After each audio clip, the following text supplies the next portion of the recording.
ही जी किचकट वाटणारी medical condition आहे ती नक्की काय आहे? काळजी नसावी. आज आपण या विषयातली भीती बाजूला सारून अगदी सोप्या भाषेत सगळं काही समजून घेणार आहोत. ओके. तर आज आपण काय काय पाहणार आहोत? सगळ्यात आधी किडनी फेलियर म्हणजे नेमकं काय? मग त्याची मुख्य कारणं कोणती? धोक्याची लक्षणं कशी ओळखायची? उपचाराचे पर्याय कोणते आहेत? आणि सगळ्यात महत्त्वाचं, याला प्रतिबंध कसा करायचा? या सगळ्यावर आपण नजर टाकणार आहोत. चला मग सुरुवात करूया आपल्या पहिल्या भागापासून आणि समजून घेऊया आपल्या शरीराची ही गाळणी प्रणाली नक्की काम कशी करते. पण एक प्रश्न आहे, आपल्या किडन्या नक्की काय काम करतात? अगदी सोप्पं आहे. त्या आपल्या शरीराची मास्टर फिल्ट्रेशन सिस्टम आहेत. म्हणजे काय? तर त्या आपलं रक्त स्वच्छ करतात, त्यातला कचरा आणि जास्तीचं पाणी बाहेर काढतात. असं समजा की आपल्या शरीरातले हे 24 तास काम करणारे सफाई कामगार आहेत. बरं, मग किडनी फेल्युअर म्हणजे काय? याचा सरळ अर्थ आहे की किडन्या आपलं फिल्टर करण्याचं काम व्यवस्थित करू शकत नाहीत. आणि मग होतं काय की रक्तामधले जे टाकाऊ पदार्थ आहेत ते शरीरातच साचायला लागतात. ऐकायला थोडं गंभीर वाटतंय, हो ना?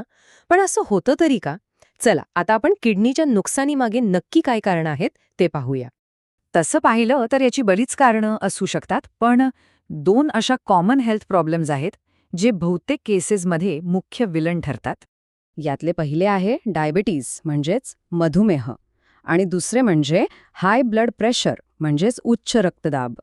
डायबिटीसमध्ये काय होतं की रक्तातील वाढलेली साखर हळूहळू किडनीमधल्या नाजूक गाळण्यांना डॅमेज करते आणि हाय ब्लड प्रेशरमुळे हृदयाला जास्त मेहनत करावी लागते, ज्यामुळे किडनीसहित संपूर्ण शरीरातल्या रक्तवाहिन्या कमकुवत होतात.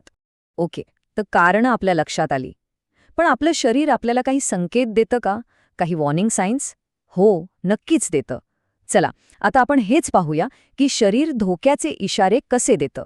मग शरीरातले हे फिल्टर्स जेव्हा नीट काम करत नाहीत, तेव्हा नक्की कोणते सिग्नल्स मिळतात? सगळ्यात पहिलं आणि कॉमन लक्षण ते म्हणजे पाय, घोटे किंवा तळपायांवर सूज येणं. असं का होतं? कारण सोपं आहे. शरीर जास्तीचं पाणी बाहेर टाकू शकत नाही आणि ते तिथे साठायला लागतं. दुसरं एक महत्त्वाचं लक्षण आहे सततचा थकवा आणि अशक्तपणा. म्हणजे कसं की रक्तामध्ये टाकाऊ पदार्थ साचायला लागतात आणि मग आपल्याला एकदम वीक वाटतं, काहीच करण्याची ताकद उरत नाही. आणि तिसरं वॉर्निंग साईन ते आहे लघवीमध्ये होणारे बदल. जसे की नेहमीपेक्षा खूप जास्त किंवा खूप कमी वेळा लघवीला जाणं किंवा लघवी फेसयुक्त दिसणं. हे सगळे संकेत सांगतात की किडनीच्या आरोग्याकडे लक्ष देण्याची वेळ आली आहे. आता ही लक्षणं ऐकून घाबरून जाऊ नका, कारण यावर नियंत्रण मिळवण्यासाठी आज अनेक उपचार उपलब्ध आहेत. चला तर, आता आपण या ट्रीटमेंट ऑप्शन्सवरच बोलूया. यात मुख्यत्वे 2 पर्याय येतात. एक आहे डायलिसिस.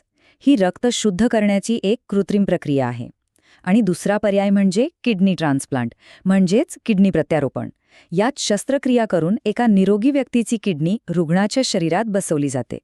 आता उपचाराचा जो मार्ग आहे ना, तो साधारणपणे टप्प्याटप्प्यानेच पुढे जातो.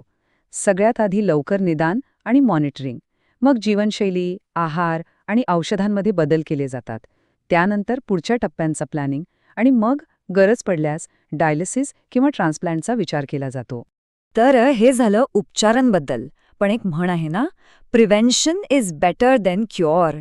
उपचारापेक्षा प्रतिबंध बरा.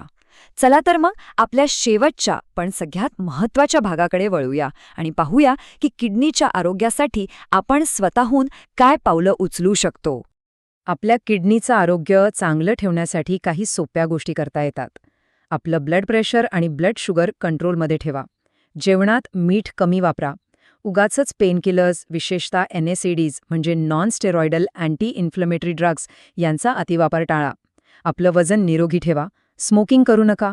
भरपूर पाणी प्या आणि सगळ्यात महत्त्वाचं, नियमितपणे डॉक्टरांकडून चेकअप करून घ्या.